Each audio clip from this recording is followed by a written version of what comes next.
Greetings and welcome back to the Weekly News Roundup. I hope that everybody had a wonderful week so far and is ready for a wonderful weekend. And we are going to get started here shortly. Of course, we were talking about two major topics today. Of course, the primary being, is this why YouTube is doing ID checks? And another one is discussing, yes, UBI is back in the news. All these political guys are looking down going, hey, we're destroying the job market. Maybe we should start talking about UBI. And then even their proposal makes them sound even more out of touch than we think they actually are. So definitely an interesting show today. So with that, I hope that everybody is ready to go. And I'm trying to think if there's any other generalized announcements. Not that I know of off the top of my head. So we will just go ahead and get on into the news. If you want to help support the channel, have a look over at the website, switchedtolinux.com/support.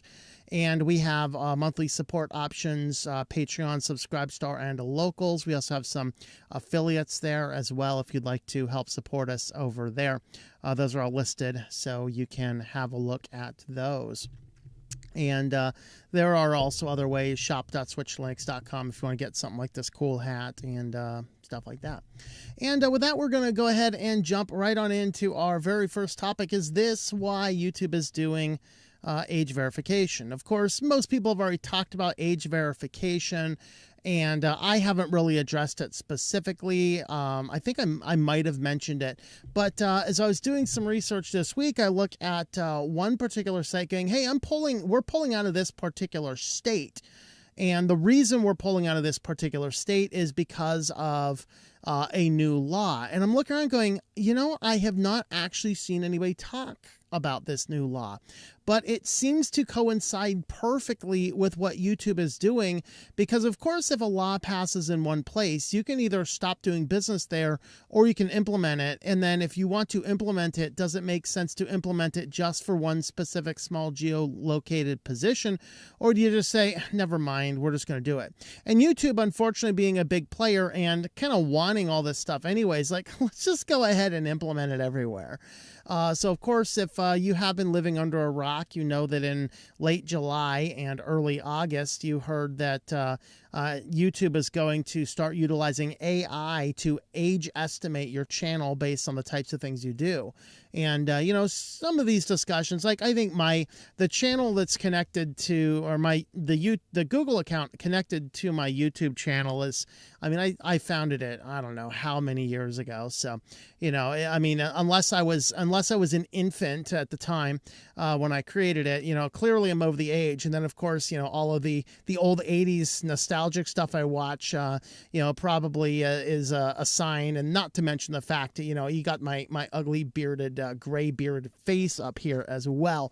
And so, have at it, do your age estimation already on the thousands and thousands of videos we already have on the channel. Clearly I am not a minor. If I am a minor, I have very bad pituitary problems. But of course, if they do trigger you as being a minor, you get no personalized ads. I think that should be an option for us anyway. No ads, tighter restrictions on repeat views of content like body image videos or social aggression clips, and access to screen time reminders and bedtime nudges. That's all I need. YouTube telling me to go to bed. It's like, dude, the night is still young. It's only like 11 o'clock, And then machine learning to infer a user's age based on behavioral and contextual signals. That is what they were doing. And ultimately, what many people says, yeah, this is just deployed to get everybody's ID because the system is going to be overly aggressive. We haven't seen a ton of evidence of that yet, but they just started rolling this out just a little over 10 days ago from when I'm recording this particular video. Meta says that verifying age at the App Store level is the best approach. It starts that platforms like Facebook should not bear sole responsibility. That's really funny from a company that's app has been pre-installed on every phone you buy for like a decade and a half. Isn't that's rich? Maybe we should like stop having that. And what's curious here is that states across U.S., including Alabama, Texas, Louisiana, Montana, and North Carolina, have implemented age verification laws for adult content platforms. But what nobody has mentioned anywhere, and I scoured the internet looking for articles related to it, but there was a bill in Mississippi that passed last year that requires age verification, not just on adult websites, but on literally everything on the internet. And this is their scope. So a digital service provider means a person who owns or operates a digital service, determines the purpose of collecting and processing personally identifiable information of the servers, and determines means used to collect the process of personally identifying information. The act applies only to digital service providers who provides a digital service that A, connects users in a manner that allows them to socially interact with other users, allows a user to create public, semi-public, or private profiles for the purpose of signing into and using the digital service, and C, allowing users to create or post content that can be viewed by other users of the digital service, including sharing on a message board, a chat forum, a chat room, or a landing page. So literally that is every type of website that you would have any form of social interaction, which is hilarious because nearly every website is trying to implement social interaction. So Mississippi passed this law last year that has already gone into effect last year, yet nobody is talking about this. Now, what happened immediately after this occurred is the lobbying agency for social media companies gets down, and what they do is they sue it and ask for an injunction against enforcing the law. And so immediately it was enforced because everybody's looking at this going, yeah, I actually think this has a chance of being found unconstitutional by the courts. So right now there has been a year-long battle just about the injunction. So what happened now is that the Supreme Court just came out this week and ruled and said that the Net Choice, which is the lobbying firm, is likely to succeed on the merits, calling the law unconstitutional. So ultimately it will be overturned. However, they said, but we actually think that the way that they argued for the injunction is not valid. And so we're going to allow the law to go into effect and allow Mississippi to actually start implementing this law, even though we think it's going to be unconstitutional. This is actually the Supreme Court ruling about this from Justice Kavanaugh concurring. All right, this is beautiful. It's 2 pages. It's beautiful. Listen to this nonsense. These are the people dictating our laws, okay? Determining our laws. The application to vacate the stay presented to Justice Alito and by him referred to the court is denied. So, the Justice Kavanaugh concurring in the denial of the application to vacate the stay. So this means that they're going to, the court overall rules and says that the injunction is going to be overturned, so the Mississippi can start enforcing the law while the case is going through litigation. It says, I concur in the court's denial of Net Choice's application for interim relief because they have not sufficiently demonstrated the balance of harms and equities favor at this time. To be clear, Net Choice has, in my view, demonstrated it's likely to succeed on the merits, namely that the enforcement of the Mississippi law would likely violate its members' First Amendment rights under this court's proceedings. And then there's a listing of cases there that would agree. Given these precedents, it's no surprise the district court has enjoined enforcement of the law and that 7 other federal district courts have likewise enjoined the enforcement of the state law. So yeah, it makes sense. Everybody says, yeah, this is likely going to be overturned on First Amendment grounds. Therefore, we're going to issue a stay and not allow them to do it. This gets better. In short, under this court's Kate law, it currently stands. The Mississippi law is likely unconstitutional. Nevertheless, because Net Choice has not sufficiently demonstrated the balance of harms and equities, I concur with the court's denial of the application for interim relief. In other words, the Supreme Court comes down and says, this is likely to be overturned being unconstitutional. But we're going to let Mississippi continue to enforce everybody giving their IDs to every social media company in the meantime. And how long does it take to take this course all the way down from the bottom all the way up to the top? This is potentially a 5 to 10 year process. Okay, this is a 5 to 10 year process to get this through the courts. So for 5 to 10 years, a law that everybody is looking at and going, this is unconstitutional, they're going to allow Mississippi to enforce the law requiring every social media company to access the IDs of every single person who operates inside of the state. That is utterly ridiculous. These are the people running the country. So Blue Sky comes out, and this is the only reason we found about it. The only people squawking about this is Blue Sky. Blue Sky blocks the service in Mississippi over the age assurance law. And Mississippi's HB 1126 requires platforms to introduce age verification for all users before they can access social media networks like Blue Sky or YouTube or Facebook or Instagram or TikTok or anything else that has any form of forum, chat room, or any other thing which is remotely related. And so instead of requiring age verification before users could access age-restricted content, this law requires age verification of all users. And that's what the basis is that the court thinks it's going to be overturned. This means Blue Sky would have to verify every user's age and obtain parental consent for anyone under 18. The company notes the potential penalties for non-compliance are hefty, up to $10,000 per user. So this is different from how it's expected to comply with other age verification laws like UK's Online Safety Act, which only requires age checks for certain or current content or features. And ultimately, they are pulling out of Mississippi because of the Supreme Court's ruling saying, yeah, we think this is unconstitutional. It's going to be overturned. But in the meantime, we're going to go ahead and let them enforce it and basically force all of these big tech companies that would love to have your ID, get your ID anyway. And it's a Mississippi state law, so most of us out here can't do anything more except tell the people in Mississippi to go and tell your state senators, your state congressmen, that this is an utter piece of nonsense. So is this really the reason why YouTube is requiring age verification just to get above this? And they kind of want it to happen anyway. You know, we really want to know who you all are. So, yeah, what's the big deal here, my friends? What's the big deal here? So that is definitely an interesting take. So let me know in the comments down there. Do you think that is a potentially valid reason? Am I on to something here? I've been breaking all sorts of weird stuff this week, you know, and so. That's kind of the take. I actually think it has to do with this tiny Mississippi law. And this is how you get these national things passed, by the way.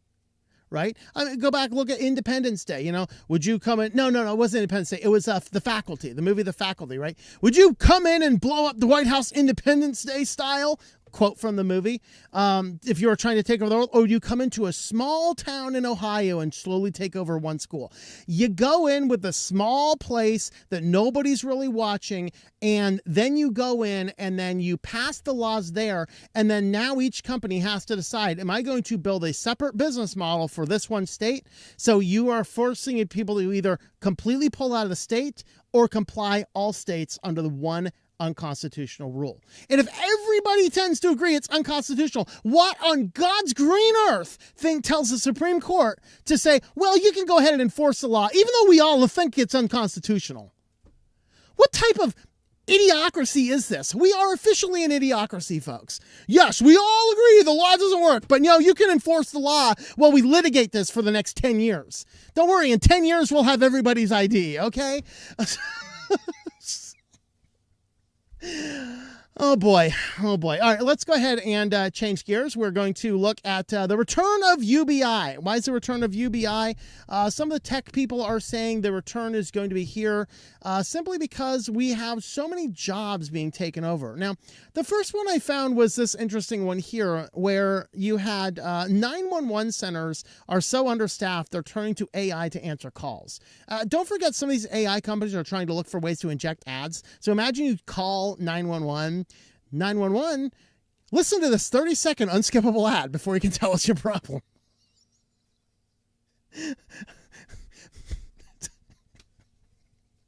Do you have hospital insurance? Press 1 to hear more about our medical plan. All right. Now this one here, it's not like this isn't where they push the AI in, forcing people out. 911 centers are traditionally understaffed because it's such a high turnover job. It's extraordinarily stressful. It's extraordinarily difficult. And so they have a hard time keeping them filled. And so if you have the choice between, in this case, a 45-minute wait before you get to somebody or an AI bot to triage your call, this is one of those cases where it might actually, I hate saying it. This is going to cause some serious pain in my heart, but it might actually be worth having some AI in here. I had to agree with it. No.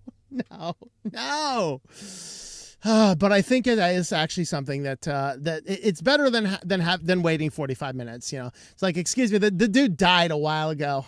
Y'all didn't answer the phone. Now, to be clear, this was for non-emergency, so you'd call up 911 and they would have an AI which triages, is this an emergency or is this a non-emergency? Non-emergency, they might, AI might try and help you, but it's an emergency. They're trying to handle these off to humans as fast as possible. But in this case here, there's an AI company that is seeking to do this. Company's AI voice agent, what is it? Aurelian, I think. So the company's AI voice agent is designed to triage non-urgent issues like noise complaints, parking violations, and stolen wallet reports. Situations that don't need an officer's immediate response or can be handled without dispatching personnel to the scene. Since launching in May 2024, Aurelian has deployed at 911 dispatch centers, including those in Snohomish County, Washington, Chattanooga, Tennessee, and Kalamazoo, Michigan. And so the emergency call centers are traditionally understaffed, mostly because of the difficulties working in these particular fields. And it says here, one of the things that blows my mind is you're not replacing an actual human being. You're replacing a person they wanted to hire but couldn't. So that is certainly one situation. If you get these types of jobs that it's so hard to staff, it makes sense where you can deploy it.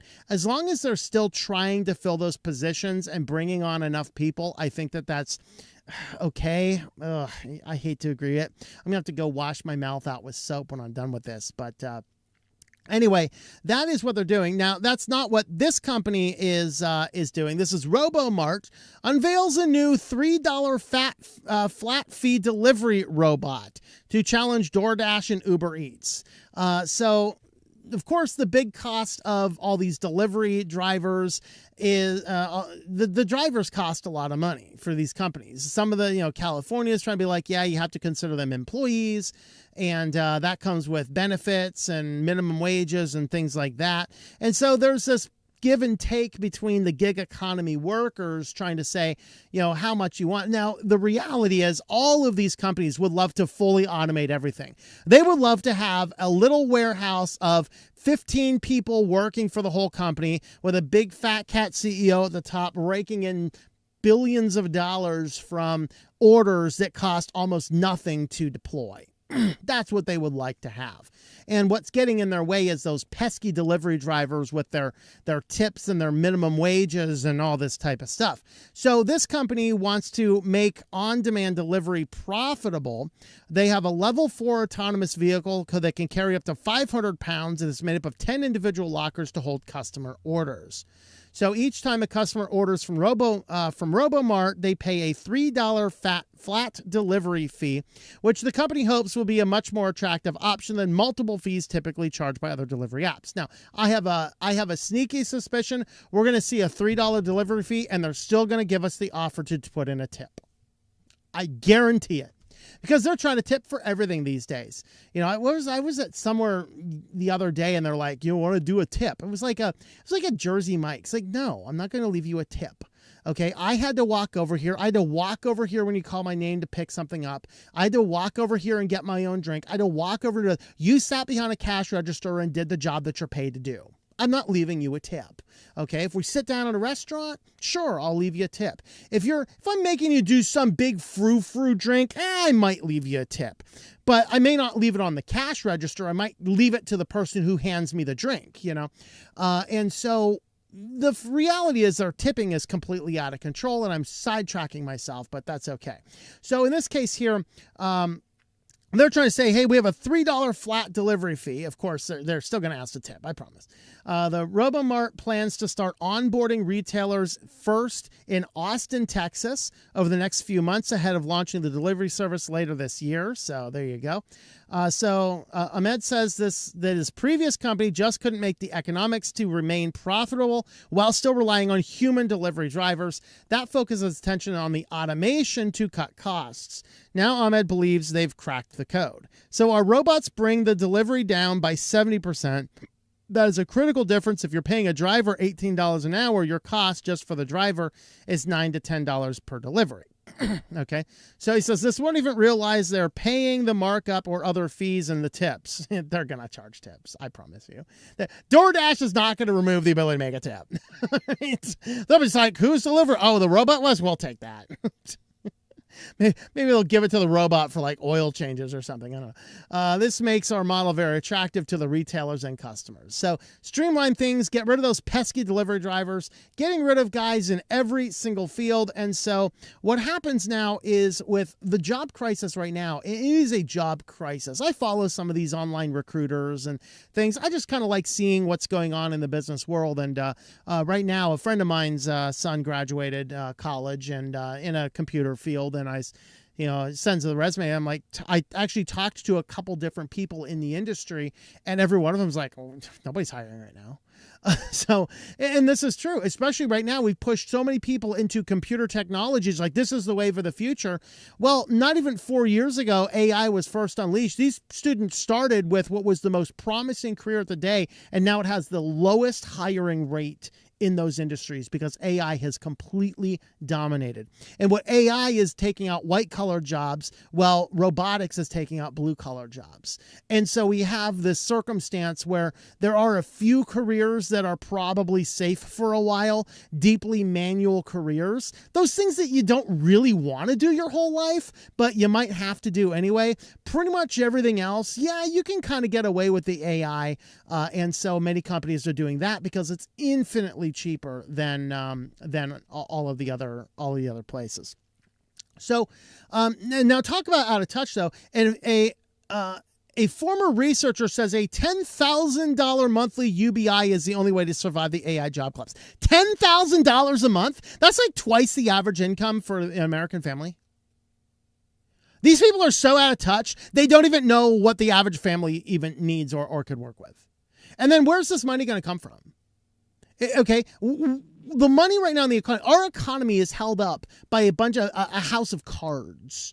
And what's happening here is we have these circumstances where the economy comes in. So now AI is doing all the work. So there aren't any people to do the jobs. So we'll end up with a few small companies that are just pushing out AI nonsense. And then the AI bots are going to be talking to the other AI bots. And then we got the agentic AI guys over here.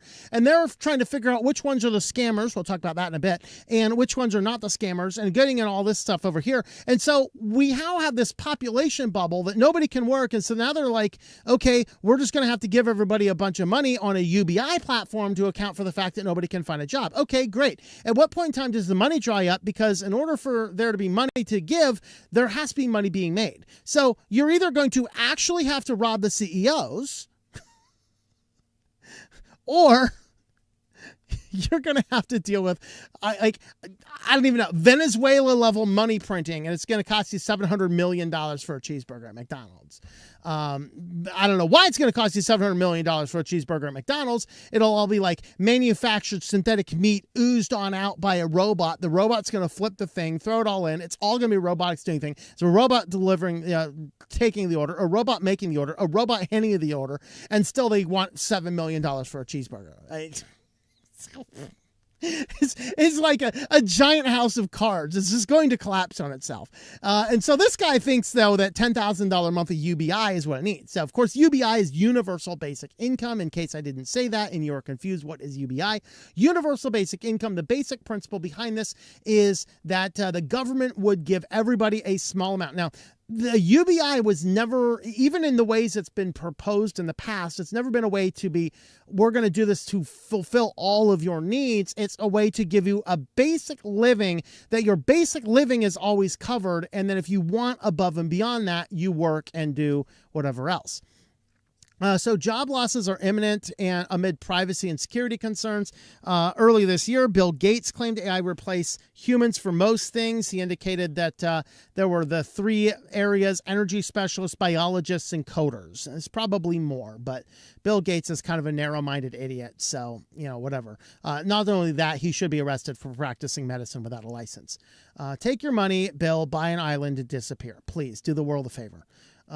We don't need your $3 billion to build deep holes to dump human poop, nor do we need to chop down all of the forests and bury them in the desert. Yes, those are two things proposed by Bill Gates. The guy has clearly lost his marbles. All right.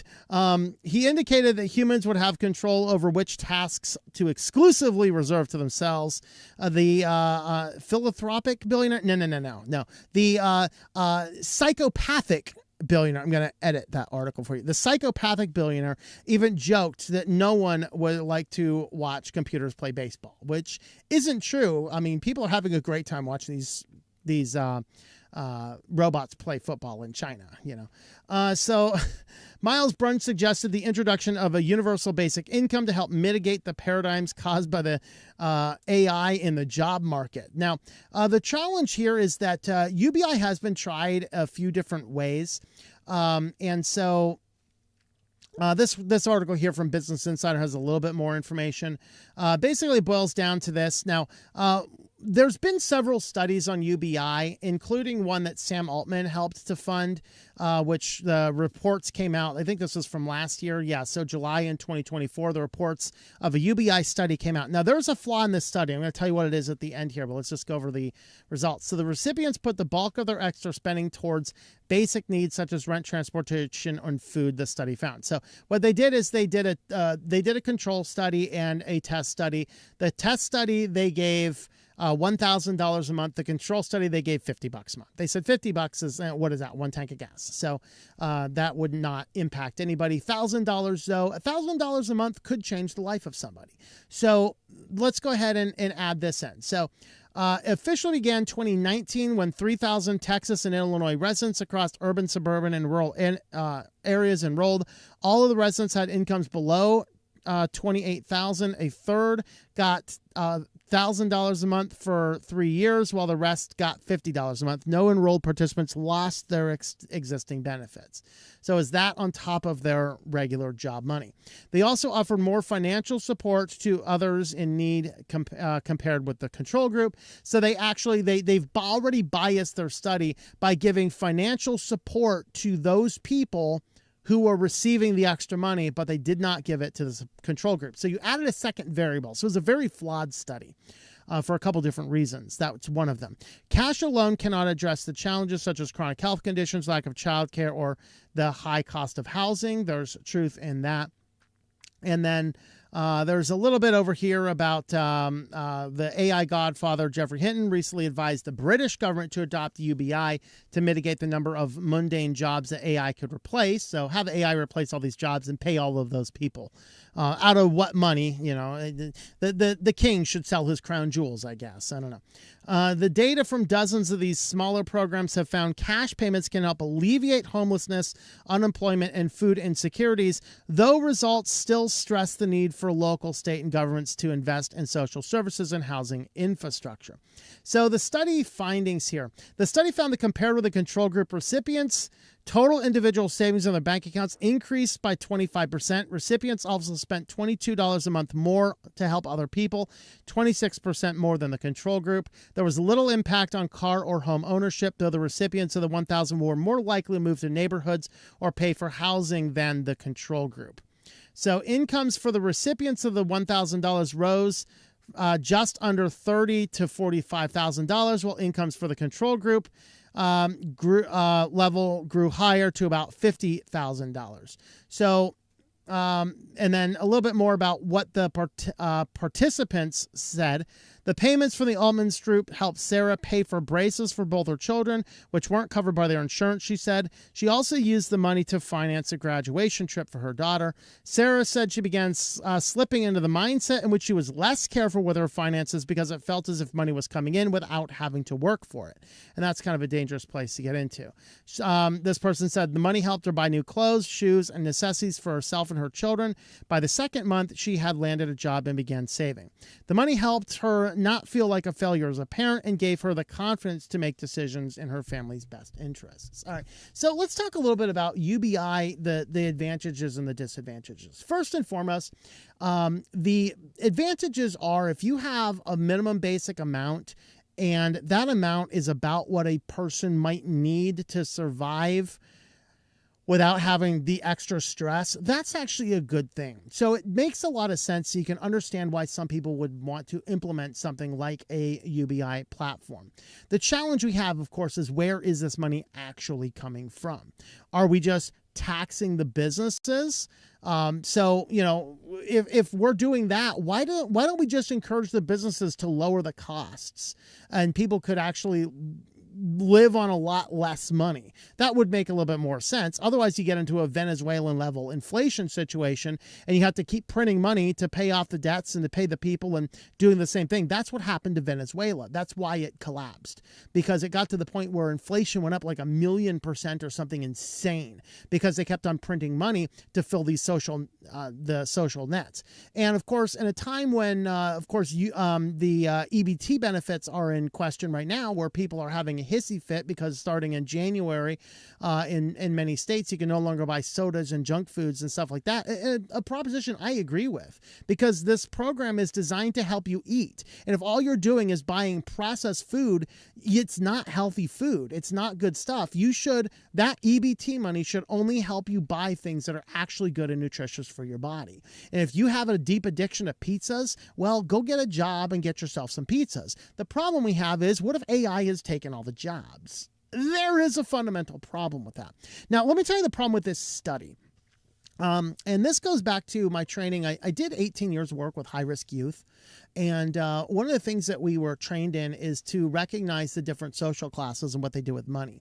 And there's actually a book and a deep study about this that came out, and then I've long forgotten what the book was called. But the basic principles were this: if you have a poor family, and most of the kids we worked with came from poor families.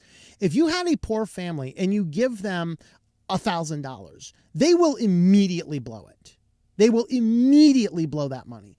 They will blow it on the stupidest stuff you can imagine. They'll go buy a bunch of beer. They'll do a bunch of things. In fact, there was a movie called In Time a while back, a decade or so ago. And everybody basically has a life clock that tips in. And then the currency in the world is time. And so if you do well, you can build yourself this time clock that goes up, and you basically can live many more years. But if you're deep in debt and you're gambling and have all these other issues, well, you can pay with that time, and then you will eventually die sooner. And so, you make money, your time clock goes up. So if you're unfamiliar with that movie, well, there's a part in the movie, the one guy is gifted a ton of money and he goes out and blows so much because he's lived in this poverty mindset. People in a poverty mindset, and here's an example. I knew a family, and the mother had recently passed away.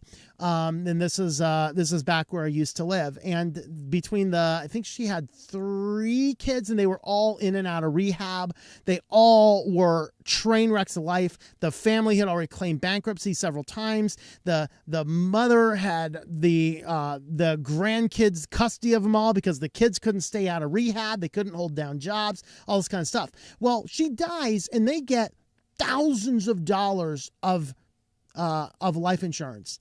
And rather than paying off piles of debt that they all have, and they're all maxed out on credit cards, they're on Facebook, I hear, saying, where can we go on a great vacation for all this money? That's the poverty mindset. You give a poverty mindset person $1,000, a homeless guy in the street, you give it to a person they're just holding on, they're barely holding on, they got credit card debt at the wazoo, but they don't really care because I may as well just go more into debt. Eat, drink, and marry, for tomorrow I die, And so what ends up happening is You give them $1,000, they throw a wild party. They get a bunch of booze, they get a bunch of cigarettes, they get a bunch of drugs, they have a wild party. They're giving it to all their friends. Woo, yeah, they have a party, and before a day's up, they've blown it all. You give the same $1,000 to a middle-class family, and that was the Altman study error, is that everybody in their study was a middle-class family. If you give $1,000 to a middle-class family, these are people that are responsible, they're trying to get ahead. They will always use that money to either pay down a debt or pay for a immediate necessity. So they're not going to blow it on stupid stuff, but they have responsibilities they need to cover. That the $1,000 is a breath of fresh air. These are the responsible people that are going to carry forth in society. They're going to do a lot better job. You're going to alleviate pressure. That is actually the group you're going to help. Now, the study came into a third group, and this is the wealthy. If you give $1,000 to a wealthy person, they don't have any needs. They have the discipline to not blow it on everything because they could have done that anyway. So they just take the $1,000, they invest it, and they make a lot more money off it. And so it raises questions. Is this study actually giving us the information we need? And I think it really does not. So we do have a serious crisis right now, and I don't know of a good solution for it, other than we got to put the brakes on it and put serious limits on what AI can do. And I mean, not to sound socialist or anything, but maybe at some point in time, if a company is making billions of dollars and they're paying their janitor minimum wage and their CEO $1 billion, maybe it's about time to start talking about maybe the CEO should give a little bit back more to the company. I'm not a socialist, but when you start making these income gaps that's happening in our current world, I can understand why people will come up with some of these arguments. And the biggest challenge we have is if we are forced to use these technologies and we are forced to enrich these companies, it makes a lot more sense to socialize some of those companies that we are forced to use. So I can understand the viewpoints from multiple different views, and there is no simple answer to any of these. But the question is, what would you do if the government came down and said, well, you know what? AI has wrecked our society. We're going to give everybody $1,000 a month. Do not get into the party mindset. Get into the mindset of use it for immediate needs and invest as much as you can for your future, because you don't know what's the future is going to hold. And that is certainly something to keep in mind. So they are talking about UBI again. Is UBI going to save us? Is UBI going to end us? Well, the challenge is, of course, and as the Business Insider article actually says down here, they make a very good thing. The biggest challenge of this is getting a civil stagnation like we found in the movie WALL-E. If you've not familiar with the movie WALL-E, it's basically a world run by computers, and everybody is just these fat slobs that sit on these chairs that are just constantly moving, and they're stimulated by a screen sitting in front of them, and unlimited food just piles in, and they're all like super big and fat people that with nothing to do. That is a stupefied society that we want nothing to do with.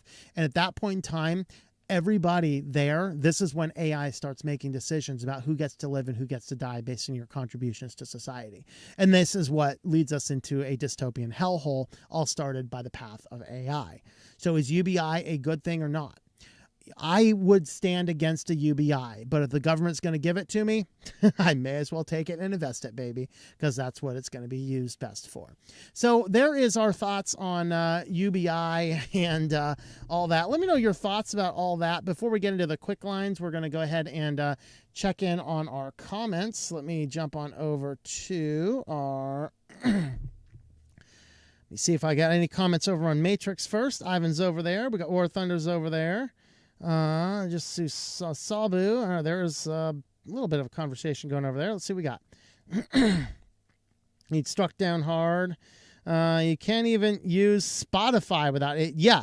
As long as if Spotify has the ability to interact with other users, correct. You would have to verify your age. If you cannot interact with other people, they do that. Yeah, I hope all these services block Mississippi in the meantime. That would be funny. Imagine 911 call center selling you a gulag health insurance. Or worse, the call center is sponsored by NordVPN. Get your first 3 months free when you get a 1-year plan. NordVPN will save me from a car accident. I'm bleeding out on the ground. $10K a month. Yeah.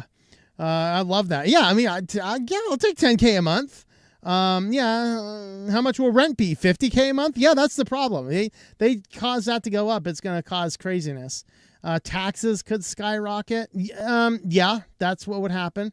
In worse, it calls. Let's see. Before you die of your injuries, smash the like button.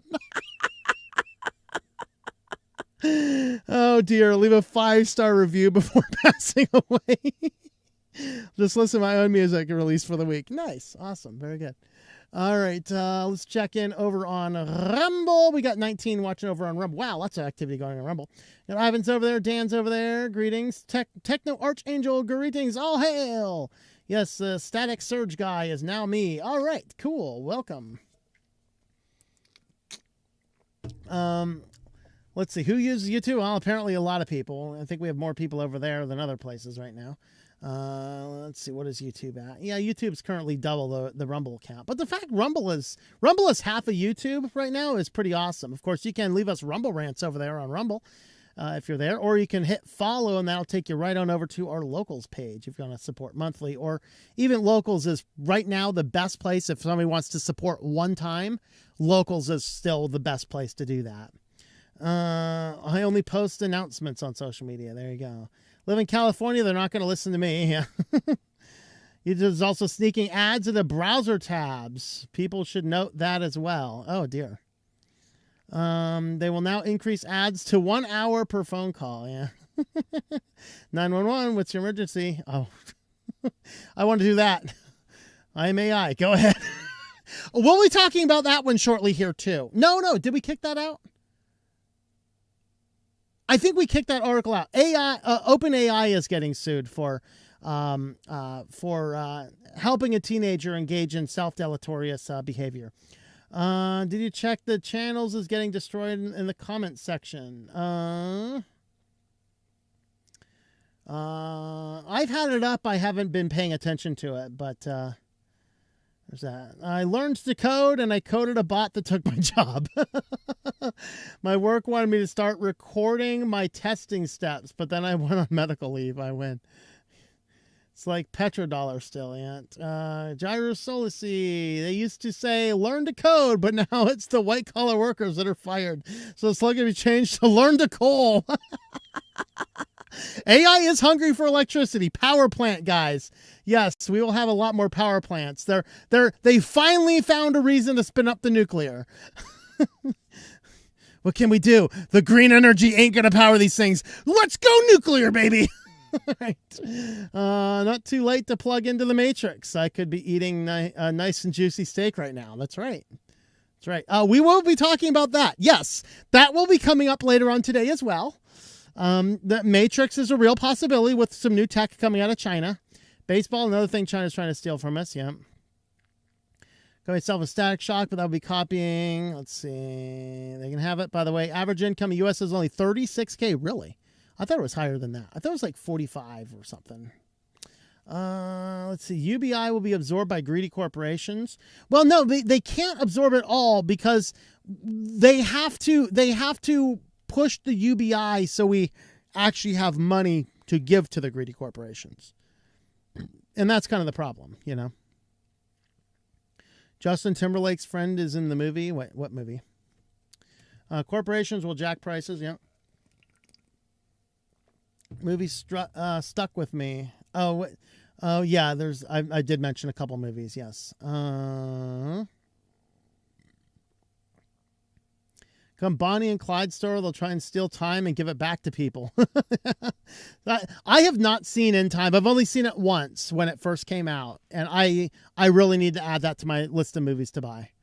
Current situation is we need to save the petrodollar with regard to its value overseas. Theoretically, yes, AI should make life easier, upwards and onward discoveries. However, it's the same problem, though, as with the Industrial Revolution was supposed to do that. Like, we got the technology to feed the whole world over. It's just that the companies that are in control of that technology really would like to get money for that food. So instead of feeding the whole world over, we dump it down the drain because nobody wants to give us money for it. And then the government insists that we do that as well. Kind of funny. CEOs live rock stars even in small companies. Yeah, UBI has no sustainable model. Yep. Cupcake drinks for all. Heard there was work around tricking age verification. There you go. All this aggravation ain't satisfaction to me. Few people were demonstrating how flawed it was on YouTube. Yeah.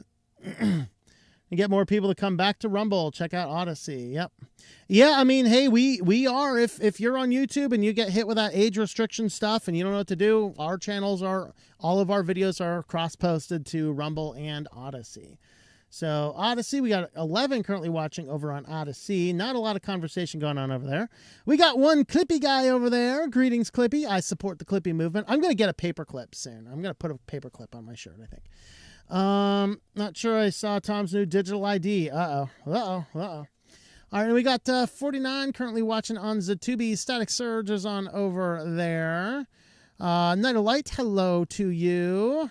Won't give my ID to Google, even for Android dev. Yep, yeah. I need to find out if how Graphene is going to handle the. I don't think Graphene is actually considered a certified Android device, so I think Graphene will still allow you to sideload, but we'll see what happens.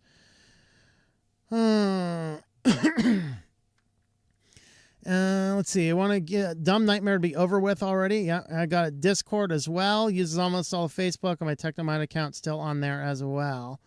All right. I'm not showing my ID for YouTube. Yeah, I mean, you can use a credit card too, is my understanding, so that's probably the way. Oh, snap out a refresh. It's loading on Rumble. Rumble. XQE Force Studio. Geek Nerd. Who else is a Geek Nerd? I'm a Geek Nerd. I can claim it. I'm strong enough to claim it. All right. I need to... Okay, there's that. Real. Yep. Yeah, I'm not going to change my channel icon because we're a big channel, but I do support the paperclip movement. So when I think of it, I'm going to throw a paperclip on my shirt. All right, support the Rossman stuff, and I really want to see what he's doing with this new DMCA project he has going on, working on DMCA reform, which we desperately need. Every job goes AI. We'll have no jobs. Who's going to be there to buy stuff? That's the question. We need a sticker for businesses that say 100% no AI. Make it legal. Yeah. Let's see. Clippy will never replace you. Yep. This isn't socialist economy. UBI would only result in the cost of living going up exponentially. Correct. That's principally why I stand against it. But if you're going to give me a bunch of money, I'll take it. But I prefer we find other solutions. If there was a way for UBI to work, businesses would just increase prices. Yeah. Well, that's the same thing. You know, the Biden administration's like, hey, we're going to give everybody $7,000 to buy electric cars. Isn't it really funny? The very next day, every electric car in the company went up $7,000. Well, what do you know? No one saw that one coming. Just all of us people with brain cells running around. Nothing is free from the government, and that includes UBI. Don't invest in AI. Yep. On Rumble and Odyssey, I'm a Clippy due to these platforms not being evil like the Tubies. Are you? Yeah, you're a Clippy there too. Is that a Clippy with a Clown World hat? Is that a Clown World Clippy XGUI 4 Studio? That's epic if it is. Eventually, your body will become the power plant, like in the movie Matrix. Yeah, like I said, we're getting to that. Is Trump creating similar law to the UK for the Online Safety Act? No, not directly, but I think what's going on with all the Roblox stuff is they're going to be doing a push for the Kids Online Safety Act.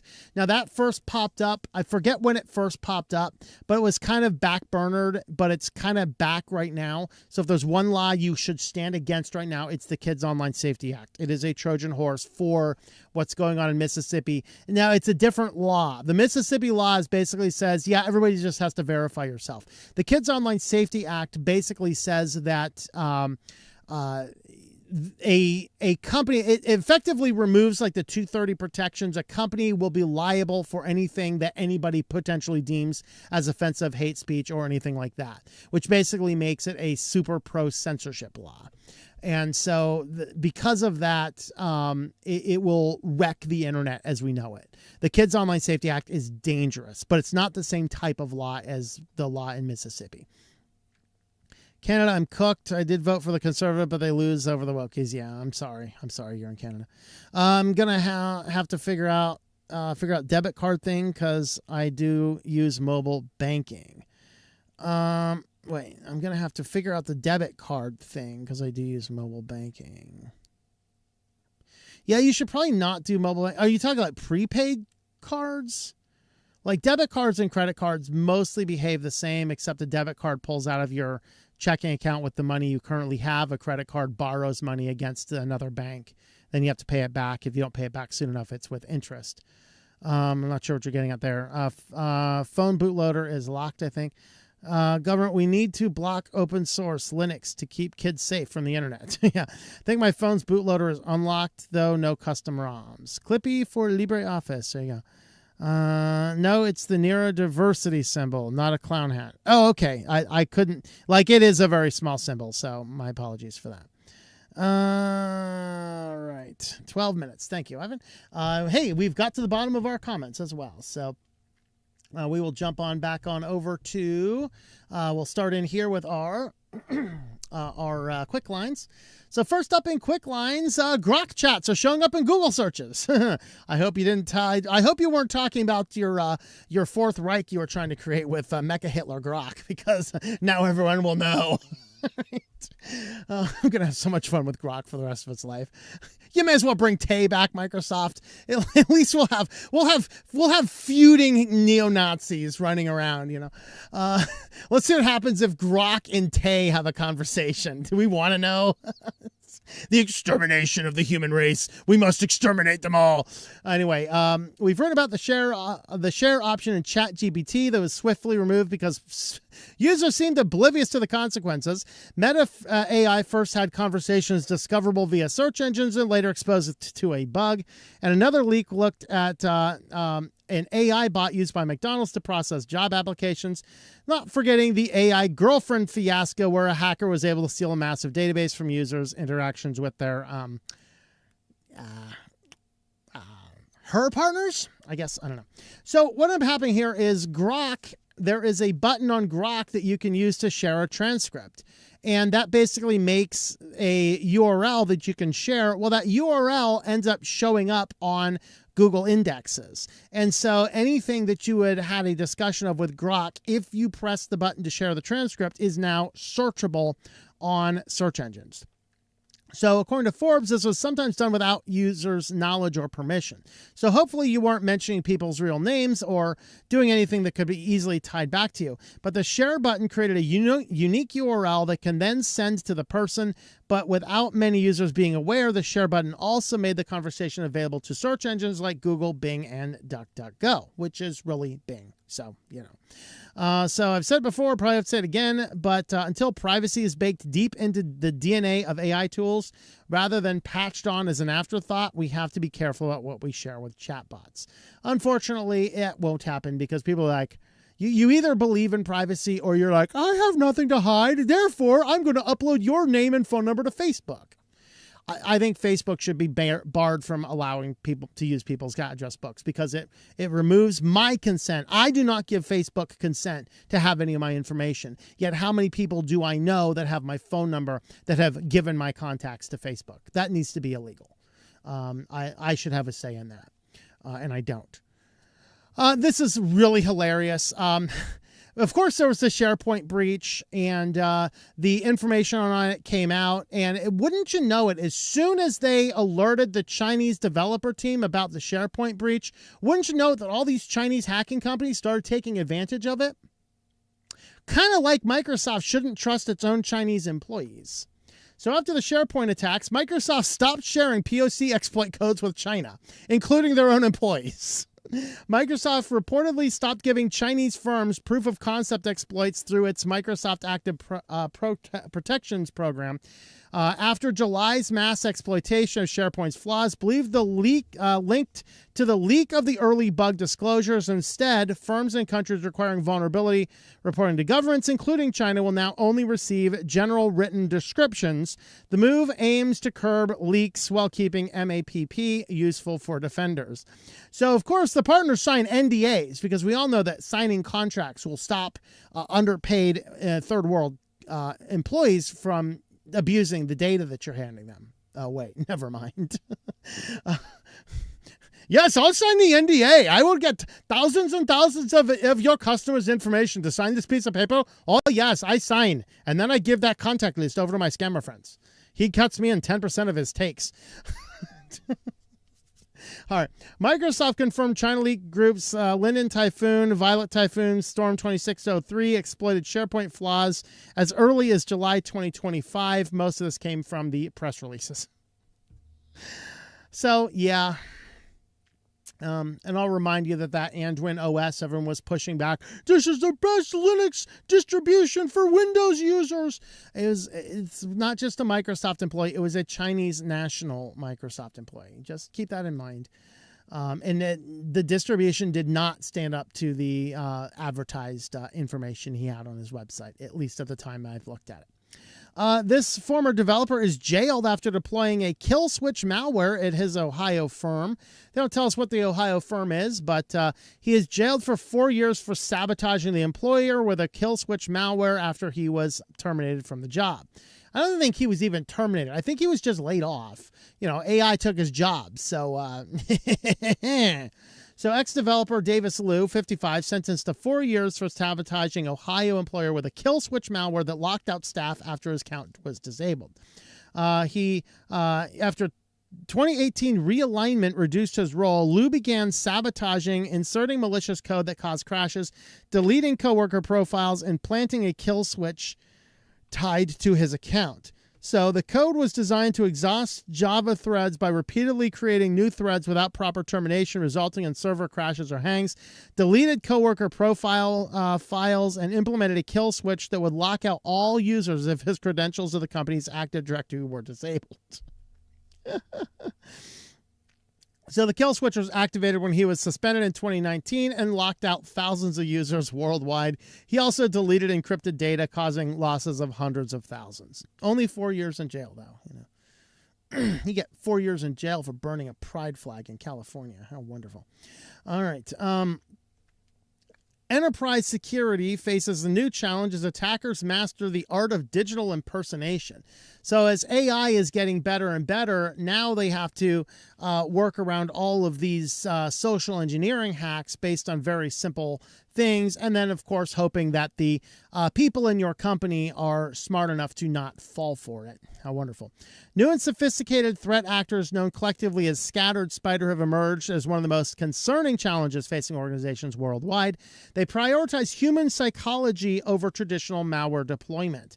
So the actors have performed the art of social engineering, employing sophisticated techniques such as voice phishing, SMS phishing, and chat-based manipulation to convincingly impersonate legitimate employees and trusted contacts.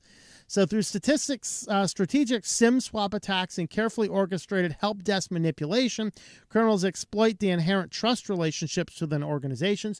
The big problem here is every company is going to third-party services. Our HR department is outsourced. Our sales force is outsourced. Every element of many of these companies are outsourced to third parties. So they have all these vendor interactions, and those third parties do not have the same interaction ability that they have. And so what ends up happening is the weaknesses fall in that chain. So this is why a company needs to stop outsourcing human resources and security and sales implementation.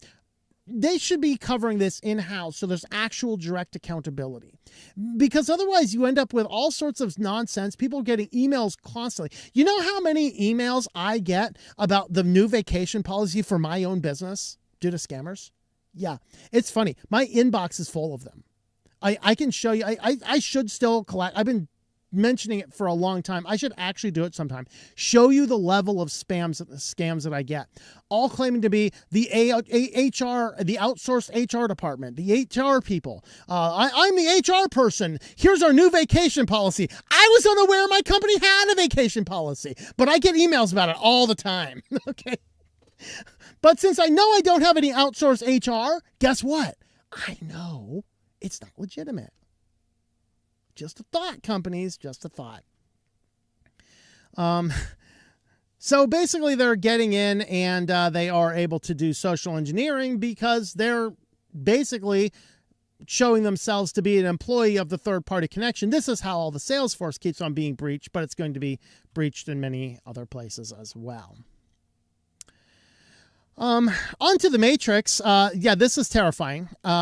China develops the first ever pregnancy robot. Could it replace human surrogates? So they were working on this because surrogates are actually illegal in China, apparently. And so they were building these new robots. Now, there have been portions you could surrogate in the past, but this one here can take a totally in vitro fertilized egg from the initial conception all the way out to the delivery. Yeah, that's shockingly like the Matrix. No word if there's like metal plugs all over for the feeding, or if it still uses an umbilical cord. Wouldn't it be really frightening if instead of a belly button, these kids had like a metal plate? Oh dear, this is getting frightening. I'm scaring myself. Maybe it's going to be Matrix. We're all just going to be enslaved. Enslavement, imprisonment, or extermination. What do you want? China's developing the world's first pregnancy robot capable of carrying a baby to term and giving birth, an innovation that could reshape reproductive health, infertility treatment, and ethical debates around motherhood. So unlike traditional incubators, this robot is designed to replicate the entire process of pregnancy from conception to childbirth. So this is they're asking, is this could potentially be a surrogacy workaround, which is illegal in China. So, hey, it's not a surrogate, it's a robot. Maybe that is, but there's, of course, questions across it. Critics raise concerns about the ethical implementations of detaching a fetal development from a human mother. And there are studies about this, that, you know, the bonding that takes place even during the pregnancy is tremendous. We know that that impacts the mother to the child. We do not have a lot of information about how does that impact the child to the mother. That is definitely one worth thinking about. The second is the absence of maternal bonding, basically related to that. And the third is the commodification of reproduction. Let's just throw a few more babies in there. We need more slaves, more slaves. Supporters, however, highlighted the relief from the physical strain for women. Lord forbid they do what their bodies were made to do, you know. The hope for infertile couples. Okay, that's an interesting one. And the broader access to parenthood. Okay, I mean, there's legitimate reasons here. Okay. So we'll kind of see what happens. It's Chinese, so if they come out as a mutant or not, we don't know. We'll see what happens there. Then will they grow other things? Could you put your own stem cells in there and grow new organs or something? That'd be an interesting thing to test, but whatever.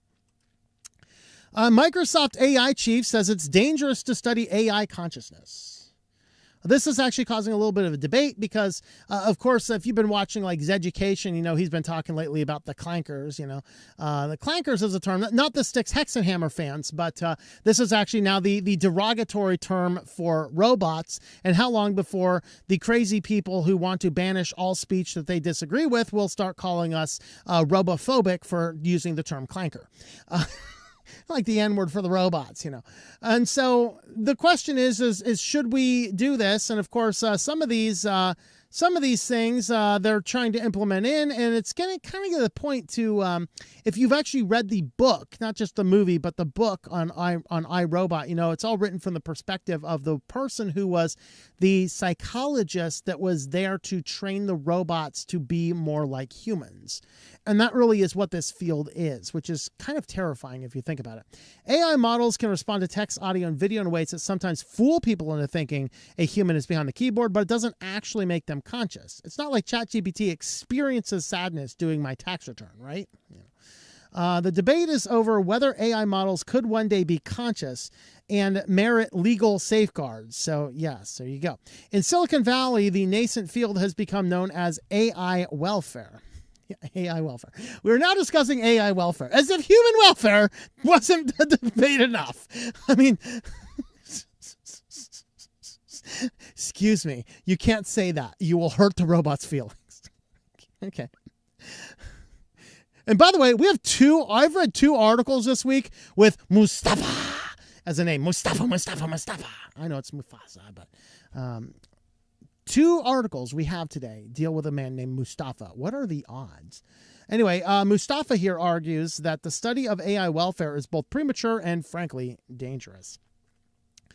This is dealing with looking at AI's consciousness, and it says over here the police chief, the AI chief, argues that AI welfare conversation creates a new axis of division within society over AI rights, a world already roiling with polarized arguments over identity and rights. So, do we need to give like legal rights to these beings that we have unleashed on society, and they have stolen out of our jobs and forced us all onto UBI? That's an interesting question. Beyond Anthropic, researchers from OpenAI have independently embraced the idea of studying AI welfare. Google DeepMind recently posted job listing for researchers to study, among other things, cutting-edge societal questions around machine cognition, consciousness, and multi-agent systems. How wonderful. Down here it says, taking AI welfare seriously, the paper argued it's no longer in the realm of science fiction to imagine all AI models with subjective experiences, and it's time to consider these issues head on. So yes, we need to start talking to our robots as if they actually can feel what we're having here. It's not common for Gemini to talk like this. There have been several instances which Gemini seems to act as if it's struggling through life. In a widely spread Reddit post, Gemini got stuck doing a coding task and then repeated the phrase, "I'm a disgrace," more than 500 times. As again, I say, guys, let me repeat this again in case you haven't heard me say it before. If you're new around here, AI is a reflection of human society. The reason Gemini sits there and repeats this phrase, "I'm a disgrace," more than 500 times is not because it is feeling bad for itself. It is because it is trained on every possible form of data point it can get. And we live in a neurotic, mentally ill world where people are always running around talking about their mental illnesses and being a disgrace to themselves. It is just echoing out the things it said. This is not conscious technology. This is technology reflecting back to us the mirror of what we are. And that's a terrifying thing. So as AI systems improve, they're likely to be more persuasive and perhaps more human-like. That may raise new questions about humans interact with these systems. Maybe we'll get into the world of AI. If you remember the AI movies where they were capturing robots and making them perform in the, like the bull rings, the underground society. And people say they don't want to see robots play football. Balderdash. Have you ever seen AI? They turned full-fledged sports betting into that. And being that we're already sports betting on Little League games, I have a sneaky suspicion if we drop 2 robots into a thing and have them fight each other, we're going to see DraftKings bet on that too. You may as well get that gambling in place. You got to do something with our UBI. All right. AI browsers, this is funny. These new agentic AI browsers come out. We're going to come in here and we're going to solve all the problems. You just give our browser the thing. We're going to set to. Just think. The worst thing I thought about is it's going to go around and find the toothpaste. Actually, no, this is something I did actually already predict. Well, Brave just proved it. Okay. I predicted this, that you're going to go out, it's going to search for the toothpaste, and it's going to buy the scam toothpaste and all this kind of stuff. And Brave just proved that this is going to happen. They unleashed agentic AI onto trap websites that were able to actually harvest the information from the AI by putting in hidden codes that humans couldn't see, but the robots could see just fine. It's like that hidden message, you got to spray the lemon juice on it to see the message. No, you just got to read it in the source code, All users grow comfortable with AI browsers and begin trusting them with sensitive data in logged-in sessions, such as banking, healthcare, and other critical websites. The risks multiply. What if the model hallucinates and performs actions you didn't request? Or worse, what if a benign-looking website or a comment left on a social media site could steal your login credentials and other sensitive data by adding invisible instructions for your agentic AI assistant? So Brave experimented with this. He said, we're seeing a rise of agentic browsers, which are a new type of web browser powered by artificial intelligence to do more than just display websites.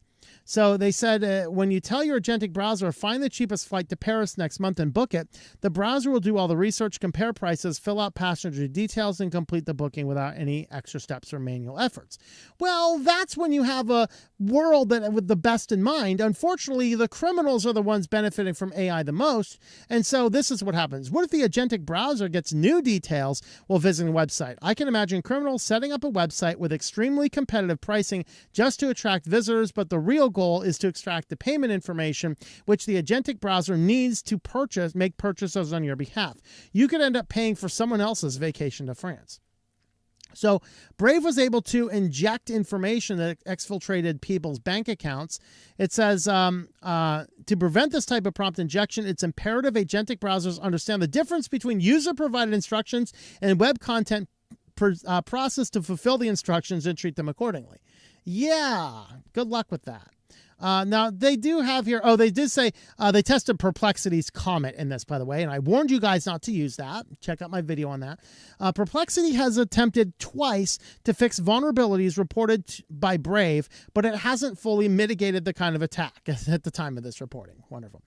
Safe use of agentic browsers. I'm just going to X out everything they say and just tell you this. The safest use of an agentic browser is to not use an agentic browser. Okay, we're not going to read any more of that. Well, somebody else has jumped out and said that they would like to take the offer of taking Chrome off Google's hands. This is Ecosia, which is a very interesting model here. Because, of course, the problem is that the court is saying that you need to divest yourself of Chrome. So now you have all sorts of people all coming out of the woodwork, and it's like the usual suspects. Just think of the Usual Suspects movie poster. We're having a lot of movie references this week. The Usual Suspects, and every one of those guys is a known criminal. Every one of those guys is lining up. We want Google Chrome. Oh yeah. I mean, they're increasing their stock purchases in Kleenex over this model right now, folks. All right, but Ecosia comes up with an interesting offer. We're not going to take it. We're going to take stewardship over it for 10 years. Of course, Ecosia is a search engine, and their whole model is to help plant trees and basically climate change type stuff, but not the annoying, I'm going to glue myself to a road climate change stuff, the actual stuff that actually goes out and plants trees and cleans things up. So they're actually on the more noble end of the climate group. You know, the guys that at least I can be like, okay, I'll let you go because you're not crazy insane. At least you're not demonstrating it. What they say is a 10-year stewardship over the Google Chrome browser instead of forcing Google to sell it to a competitor. So, of course, they're trying to not sell it. They're trying to push back. They're trying to appeal it because they really want that beautiful thing. But Ecosia says Chrome is on track to generate $1 trillion over the next decade.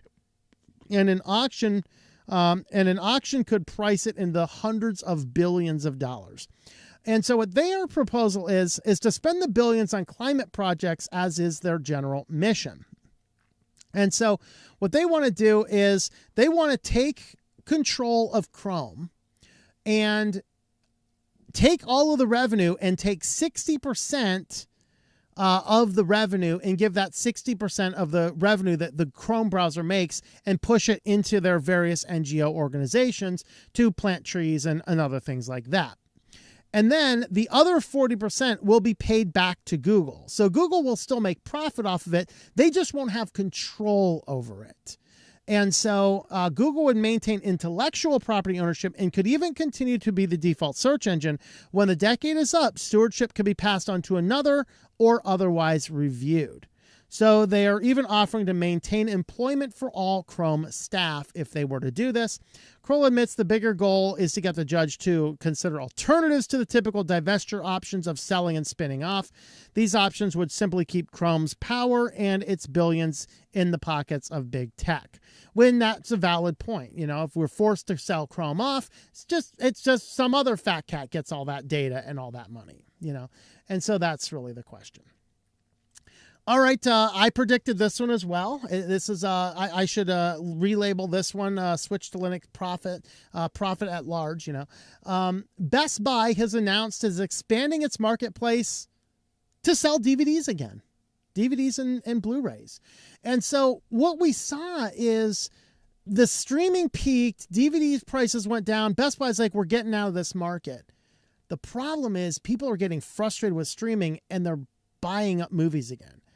I have bought tons of movies. In fact, I just bought more movies the other day. I had to throw one more order on Amazon. All right, we'll throw one more movie on my to-buy movie list on there. Bought it, and that'll come in next week, and I'll add that one to my awesome movie collection. But Best Buy removed those, but now they're like, ooh, people actually want to buy DVDs again. Now, they're not doing it directly through their store, but they're doing it through online retailers. Basically the same thing Amazon and Walmart do. You know, you can be a retailer through Best Buy. So basically means Best Buy is going to become a hodgepodge of nonsense, just like Walmart and Amazon are. So that's sad. But hey, at least you can go to bestbuy.com if you have a bestbuy.com online account and you like ordering things and getting them delivered to you. You can now go over there and buy DVDs and Blu-rays again through third-party sellers. So we've been saying for ages reports on the death of movie discs are premature. It looks like Best Buy agrees. It's launching a new online marketplace that'll sell DVDs, Blu-rays, and UHD steelbooks as part of a doubling of its online offering. Yes, they did remove DVDs in 2024, but the problem is that people are buying DVDs again. They are back in vogue. You're not going to see DVDs and Blu-rays return to the aisles of the local store. I hope they do. It would be nice if they did start selling movies again. Even if it's not every movie, even if it's just the big sellers, it'd be good to have something there to show that people still do want DVDs. The new marketplace is online and features third-party sellers, and those sellers will be the ones offering DVDs, Blu-rays, and steelbooks. So why the death of the disc isn't inevitable. Some movies simply aren't available on stream. The ones that are don't stream in the same quality as you get on the best Blu-ray editions. That's because streaming uses compressed media formats that inevitably involves loss, something particularly apparent with movie soundtracks. There's also an ongoing worry with streaming about what's available today won't be available tomorrow as licensing deals expire or bean counters decide to cut back the catalog. And so we are going to see those back at Best Buy, at least online. I'm not particularly a customer of that, but, I am very happy to see that that will be another option going forward. And lastly, Google Messages is getting a new weapon to keep you safe from impersonation scams. Of course, this is now a way that if you're using Google Messages and everyone else is using Google Messages, get those precious green bubbles on Google Messages, you can now have a new QR code feature to verify the device of the person you're chatting with. Now, it says it doesn't verify the person you're chatting with, just the device of the person you're chatting with. That's an interesting phrase of words. So the idea is you're chatting with somebody, you're like, ooh, I don't know, is this really that Switch to Linux guy? And you click the button to verify the ID. Now, there used to be a way that you could go in there and enter like an 80-string character or something. This one is a much easier. It's a simple QR code check, and that will verify that it doesn't verify who you are. It verifies that your device is an authentic, verified Google device. As if that's going to stop a scammer. Got it, Google. Well, you keep pretending to keep us safe. And then, of course, they can verify that back. Of course, the whole thing here is to make sure that everybody's using Google Messages. By the way, and I still believe, until I see serious evidence to the contrary, RCS messages, like what Google Messenger is doing, all of these messages feed through Google servers. And even though they claim that everything is encrypted, it is able to be decrypted by Google. Their own documents seem to suggest that by the fact that they have protections in place to scan messages for illegal content.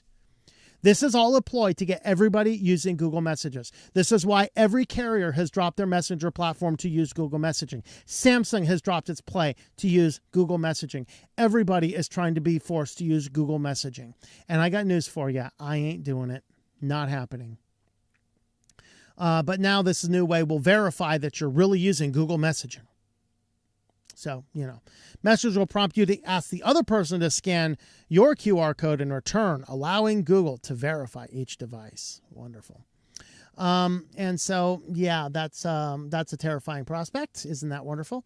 So just a warning, Google Messenger is a dangerous text messaging application. I would highly advise people not to use it, but that's unfortunately the world we are in. All right, then with that, we are going to move on over to SillyVille. This one could also be under our UBI article, but we decided to put it in SillyVille because it's just too hilarious. An embarrassing U-turn. A bank is forced to rehire all the human workers after their AI replacements fail to perform. So Combank workers will keep their jobs and get an apology. So Australian Combank announced 45 workers would be replaced with AI. However, the decision has been reversed after the AI failed to live up to the humans, and workers have received an apology from Combank. I think they should receive a big raise too. Australia's Commonwealth Bank has provided a useful example of how not to introduce AI tools and being forced into an embarrassing climb down. The bank had recently announced 45 customer service workers will be cut and replaced with AI-powered voice bot in an effort to reduce call volumes and automate less complex replies, leaving the smaller number of employees to handle the remaining more complex inquiries. Now, the first problem with this, I am not going to sit there and walk through some AI bot.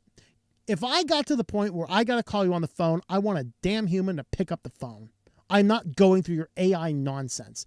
I, in fact, yelled at cPanel for this the other day. You know, cPanel keeps on raising our price higher and higher and higher and higher and higher and higher and higher. And we had that server meltdown at Linode.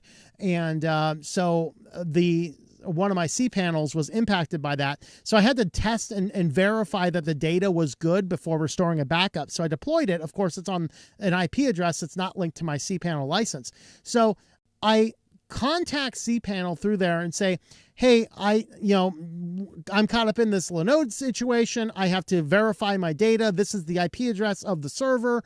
Can I view the cPanel content on the server for a brief period of time to verify data? Automated bot. Hi, I'm the AI agentic bot. Have a look at all these help articles. Oh, I sent that thing back a message.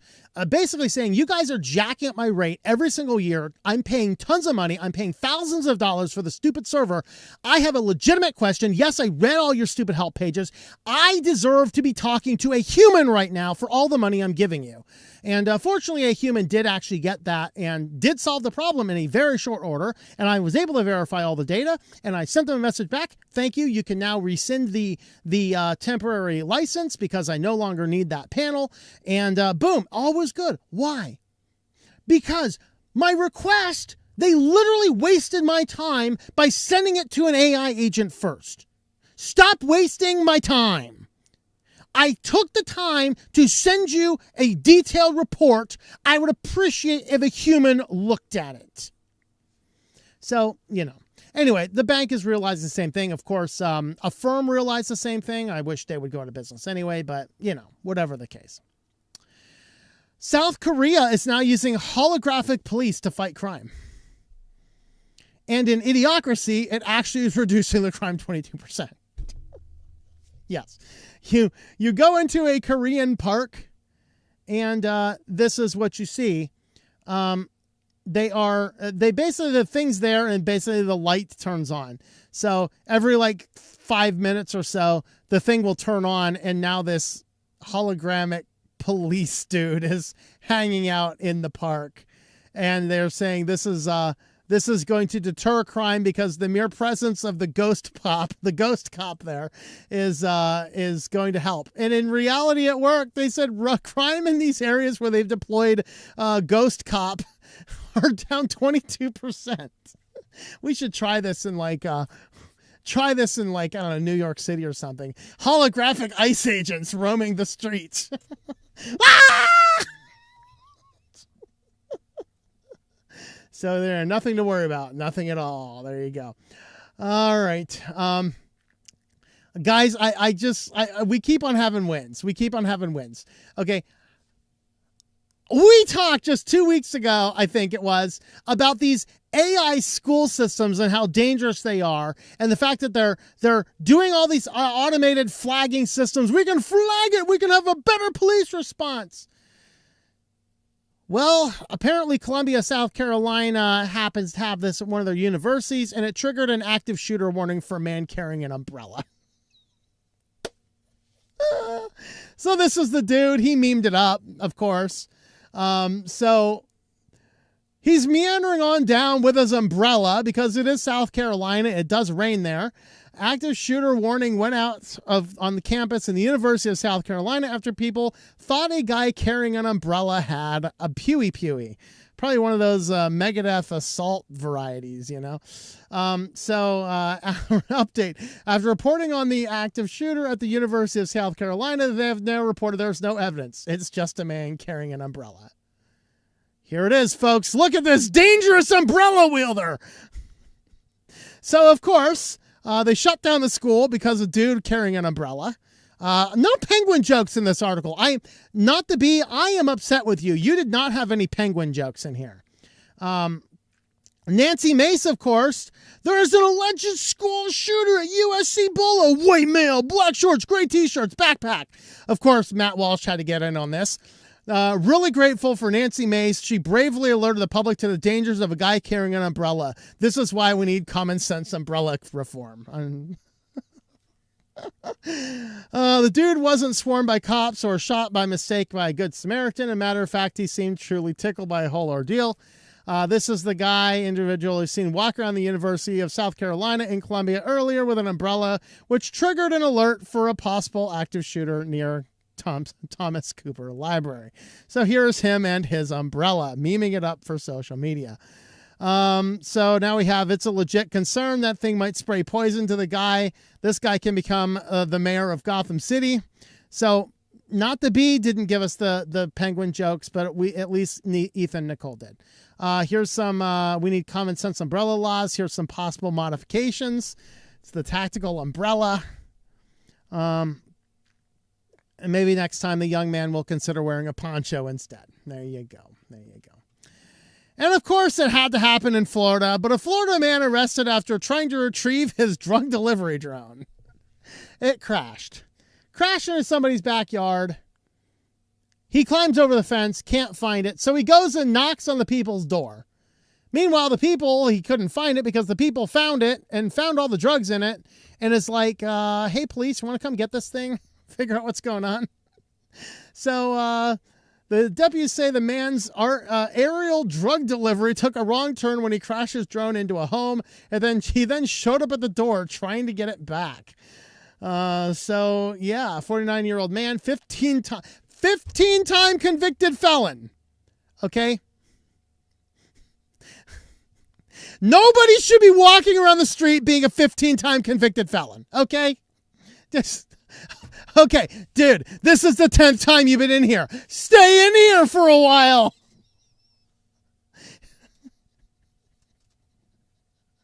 He crashes his drug drone into the Lutz home after midnight. He shows up knocking on the front door trying to get it back. Here he is coming in. He's kind of showing up, knocks on the door, waits for it, and now the police are out here kind of questioning him because they already know what's in there. Oh, and the most hilarious thing is near the end of the video here. Is it? No, I'm sorry. It was the video down here. So he faces all of these, of course. What is this? 15, 16, 17, 18, 19, 20, 21, maybe up to 21 more. So the actual Fox article here had something beautiful. So the police go down and the drone had a little bag in it with 4 little bags, something you might see on like Breaking Bad or something. And so looking at these 4 bags, each one of the bags had the name of the buyer on the bag, and then he had this 4th bag simply saying, "Share this."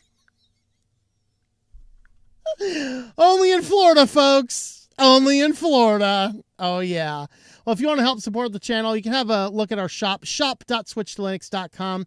Takes you over to our Spreadshirt shop, and you can pick yourself up a hat like this one here, T-shirts. We would have baby onesies with aliens on it. That'll mess up your mother-in-law. I have this hoodie right now. That's a nice hoodie there. You can also get coffee cups, like the one behind me right back there is a coffee cup, and a bunch of other stuff over there as well. Shop.switchedtolinux.com. And with that, let's go ahead and feed the beasts, and then we will get to comments for as long as you guys leave some comments. So, hey, kitty, you want some kitty treats? All right, let me make sure the kitty cam's actually working. Yeah, there it is. Come here, buddy. You want some kitty treats? You want some kitty treats. Yeah, I'll give you some kitty treats. I'm going to get you some water, too. I'll get you some kitty treats first. Ooh, bink. Oh, boy, kitty. Oh, boy. Oh, boy. Oh, boy. Yeah, let me turn this way so you can see the camera better.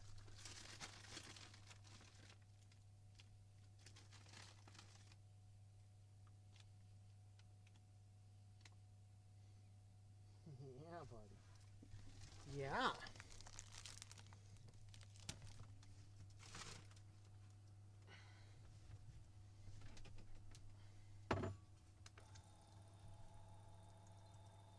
And now let me give the kitty some water because his water dish is a little empty. Here, buddy. There you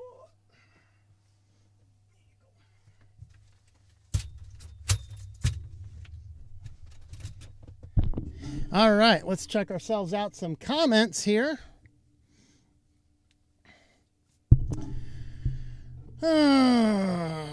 We'll jump back on over to the Matrix first, since we know that that's coming upon us anyway, right? Okay. Email them back and say, my boss, how dare you change the vacation policy without my approval? As a CEO of STL, I say, how dare you? How dare you? Sounds like the Borg, yeah. Actually happy to see physical media return. A lot of people. Jellyfin is my favorite streaming service. Absolutely. Yes, Jellyfin all the way, folks. If you are unaware of Jellyfin, go on over to my channel there and search up Jellyfin. You will find an amazing tutorial on that. Actually, I think I have it on the website as well. Let me just go to my website there. And if you go on over to my website and under tutorials, there's Jitsi, there's Jellyfin. Look at that. We have a full introduction on how to install a Jellyfin server, allowing you to access your media from online. So you can have a look over there and see that. I should start selling umbrellas to protect and dry. Ooh, do we have umbrellas? Hold on. Let me check that out real quick. I don't think I have umbrellas, but we'd have all sorts of weird stuff that I don't know. Let's see. Is there a search option somewhere? It's organics, accessories, kids, all caps, bags, mugs, buttons, new products, other products. There's dog things, mouse pad. I don't see umbrellas. No, we don't have SwitchedTolinux umbrellas, sadly. All right, all right. Let's see. We got 23 watching over on Rumble.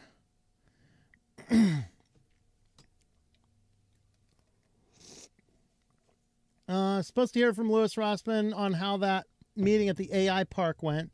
Yeah, he was live streaming it throughout the day. I didn't get a chance to see any of it, but they last minute allegedly pulled it off of the agenda, but he said he's going anyway. I encourage everybody in the Austin area to go.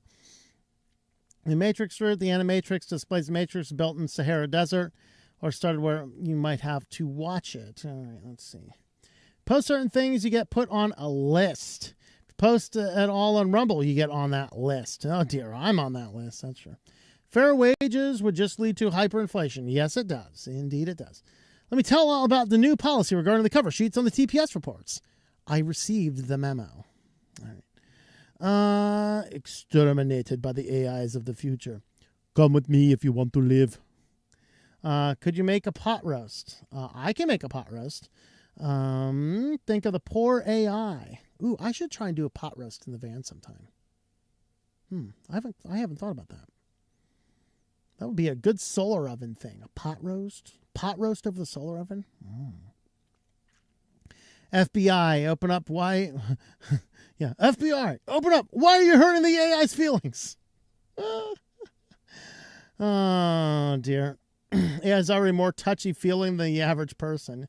Kind of wonder if robots aren't replacing the government jobs. Yeah.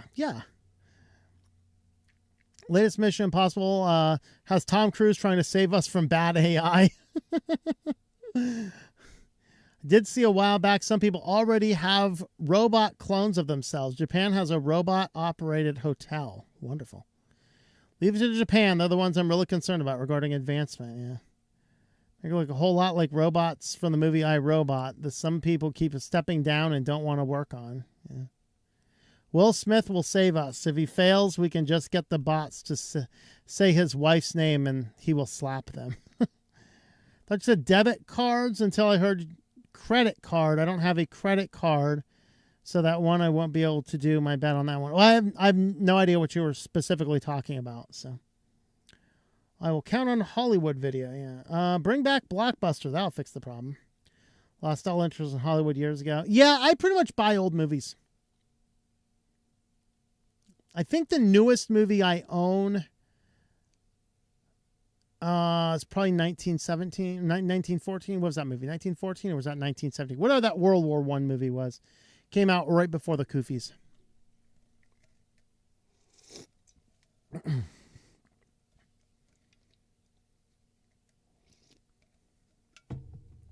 Thrift stores are pretty good. Yeah, thrift stores can be good for finding DVDs. I found some of the pawn shops stopped selling DVDs, curiously. Target, Walmart, and Mayer all sell vinyl records in stores now. Wow. Guitar Center sells vinyl for $1 bazillion per disc. I'm going to go back and get a Nintendo Wii 2. I got Super Mario Galaxy, needs to be played. I'll have to check the Walmart in town. Yeah. Hate to admit, I'm okay with emulators. Emulators are fine, my friends. Be more effective if they had hologram social workers.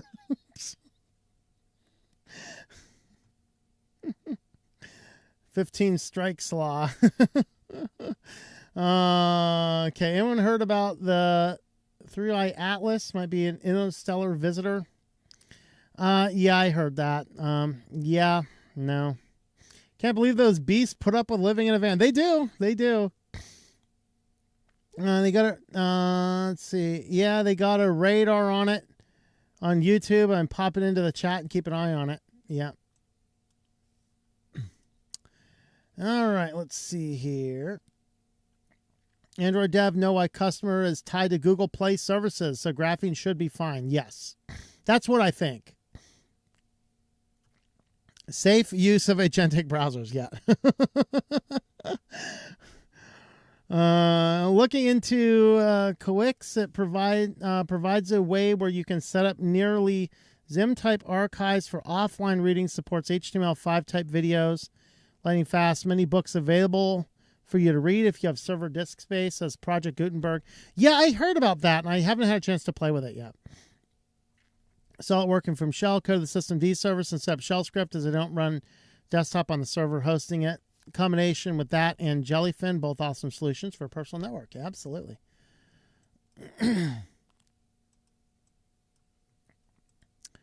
Hopefully Graphene OS rolls out a lot more like smartphone. Yeah, that would be nice.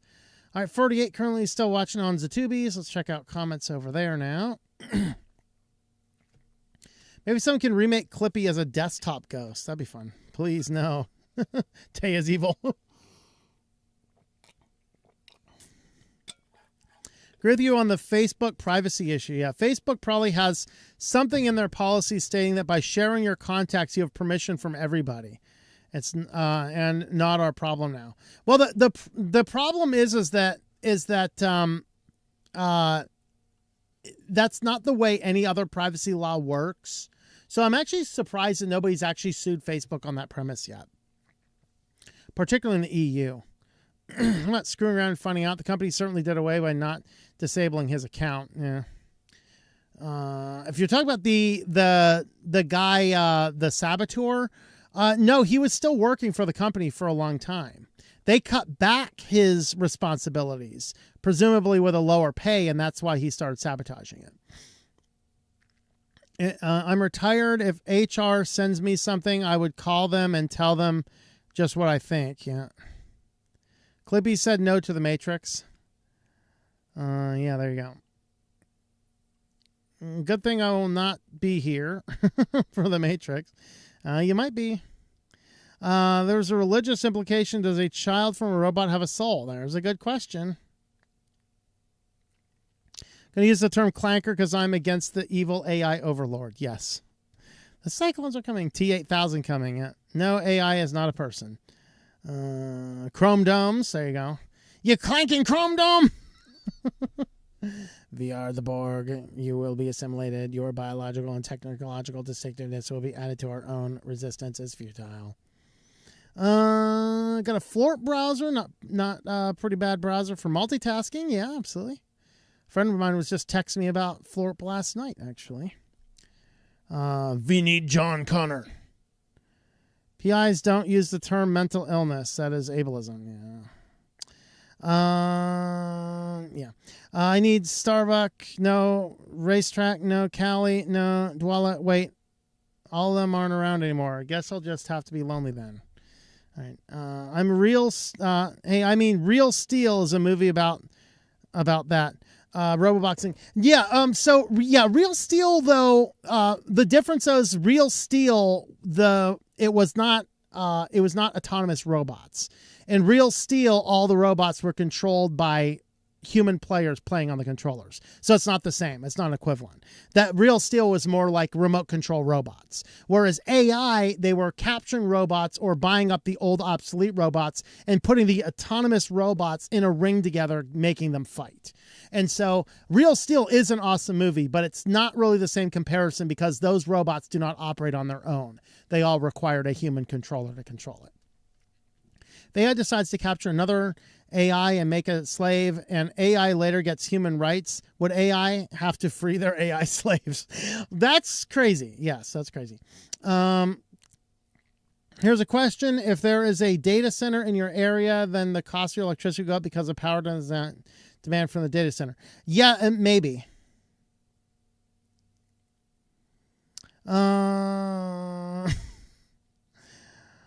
Oh, dear. I got Linux command line on my brain. Isn't Ecosia the plant tree via web search? Yes, that is them. Brains. All right. More bad differences better. Term mental ill can be used against me as a neurodivergent term. Mental ill is ableist. Okay. People still have DVD players. Some people do. I mean, if you don't, you can still buy a DVD player from anywhere for $20.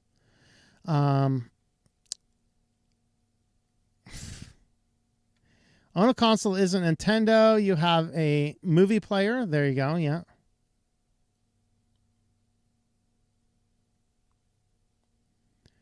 If I'm an oddbot who still has a disk drive my computer.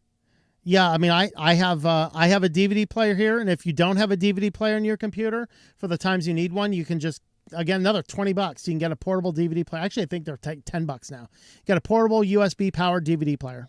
Just pop it into your computer. Watch your movie on your computer, or add it to your Jellyfin collection, and then take the thing off. Portable external drive. Yep, I do. I have an internal one here, but I also have a portable one as well. Disk drive my old PC 2007 CPU still works good. Yep.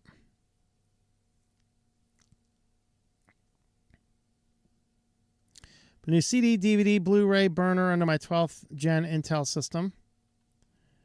Are we all Linux users? Most of us are Linux users. I'm sure there's a couple people over here using Windows or Mac, but normal person will not ask me why, because they have an immigration. Oh, because they have an imagination. Like, what? You have an immigration? What do you have? What? All right. Maybe some of those gun umbrellas seen in spyware movies. That's right. I mean, if that guy is the Penguin, that umbrella is probably a gun. So the lockdown was justified. We need the same thing. Painted a police car sign placed in the area for bad traffic. Yeah, that actually works. I've seen police do that several times. They'll just park a police car on the side of the road. It works.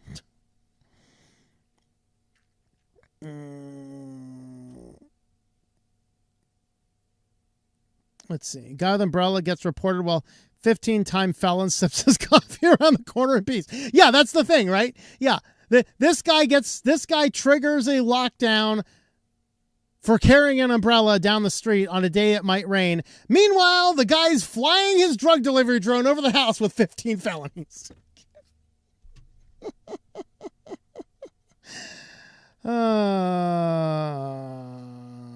Okay. At least the gators didn't get the drugs. Cocaine bear. Fentanyl alligator. Fentanyl gator? It was a bag of fentanyl and 2 bags of methamphetamine. Meth gator. I think meth gator sounds better. Or is it fentanyl gator? Fentanyl gator. Okay. Can't force the world to conform what you want. Try doing so. It's just a delusion. Yeah, that's the thing. I'm not going to change my terms here for you. So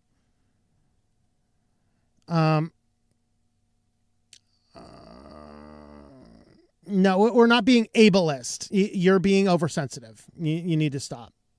Really. Jesus said some pretty hard things in his time, but he said them out of love. Yeah. Chuck Swindoll Jr. dispels both religious and worldly illusions using psychology, philosophy, and transparency.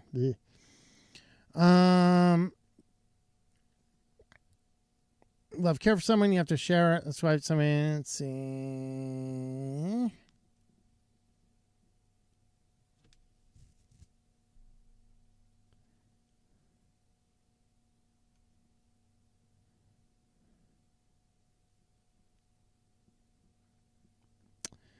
Okay. Imagine getting arrested for an umbrella while the drones are just a fine. Yeah. Well, he is facing some felony charges for the whole crashing drone thing. So, all right. Let's see. We got going over there. Hopefully, GraphineOS rolls out a lot more smartphones. That would be good. Pixel is locking the bootloader. Yes. I have 1 Pixel on Graphene and 1 on Lineage. I do like Graphene better. Yeah, I like Graphene better. Lineage is my go-to if I don't have a Pixel phone, but I do like the Graphene better. But I also have the Pixel tablet we're running Graphene as well. So that's why I'm monitoring the Matrix server on. Let's see. To protect and dry. Officer, he was trying to keep me dry. I helped an old man install and configure Jellyfin on one of his servers last week. He looked just like Netflix and was happy. Yeah, I have a friend of mine that installed like a Netflix theme over his best buddy Cody. Curiously, though, all of his movies are provided by his actual best buddy Cody. Now he can't complain. It's available on the service. You can just buy it. Con never goes away. Not only do I still have a DVD player, I still have a VHS player. Do I still have? No, I had one and it finally died. So last time I actually, right before I moved into the van, there was a movie that they never made on DVD that I wanted. So I actually bought a VHS copy on Amazon in 2021 and borrowed a VCR from a friend of mine, still had one. And then I digitalized that. And so it was fun. Umbrella's a new assault weapon. As long as you don't have the umbrella near stairs, you should be fine. Rob Braxton Tech now has a Brax 3 phone out. Find the Lord Jesus and you will not be lonely. I agree with that. Yeah. I actually do. My wife wants to use it, OBS and RCA, to digitalize some VHS tapes. Absolutely. Yeah, that's what I did. All of those old VHS tapes I had, that's exactly what I did, as I digitalized them all using the VCR before I can't remember, did I get rid of the VCR or did it break? You know what? Maybe I still have it and it might have actually been in storage. I think I actually still have it and I think I had moved it to storage already when I got the DVD. That might be it, because I do remember doing something, or I had a VCR, I did it and I donated the VCR. I can't remember. I might have one. I don't know. Let's see. Somehow didn't miss the rest of the stream. Yeah, well, we are about to wrap up. It looks like we are at the bottom of the comments. Wouldn't there be risk of cassette-based media being prone to magnetic decay? I think possibly, but you never know. All right, I think we're going to wrap it up here. Thanks for watching, everybody. We will catch you guys later on. Have yourselves a wonderful weekend, and enjoy.